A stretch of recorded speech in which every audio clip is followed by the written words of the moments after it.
ইচ্ছা করেই এখন ইন্টারভিউটা দিতে চাচ্ছি।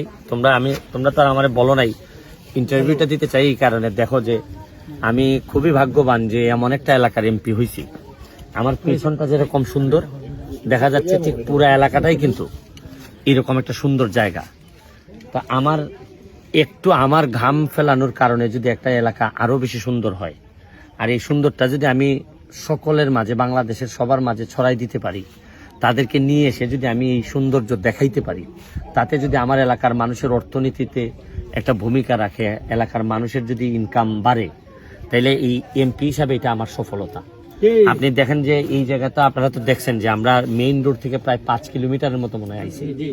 5 কিলোমিটার পুরাটা জায়গা এত সুন্দর, আপনারা নিজেরাই দেখলেন। মানে আপনারা যারা এখানে ভিডিও করতেছেন তারা দেখছেন যে এত সুন্দর জায়গা, কিন্তু আমাদের দেখেন রাস্তাঘাট বা বিভিন্ন কিছু কারণে আমরা এই সৌন্দর্যটারে রপ্তানি করতে পারতেছি না। মানে আমাদের ভালো ভালো জিনিস আছে, কিন্তু রপ্তানি করার জন্য তো আপনার রাস্তা লাগবে, ঘাট লাগবে, এই ধরনের সুবিধা দিতে হবে পর্যটকদেরকে।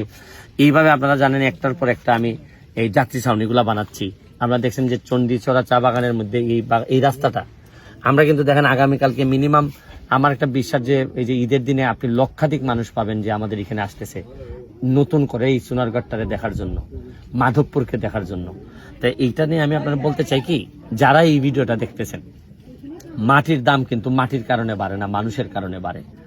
যারা নেতৃত্ব দেন তারা যদি অন্তর থেকে নেতৃত্ব দেন আর আসলেই যদি প্রকৃত অর্থে মানুষের হৃদয়ে বসবাস করতে পারেন, তাহলে কিন্তু মানুষ আপনাকে বিশ্বাস করবে, মানুষ আপনার কথায় কাজ করবে।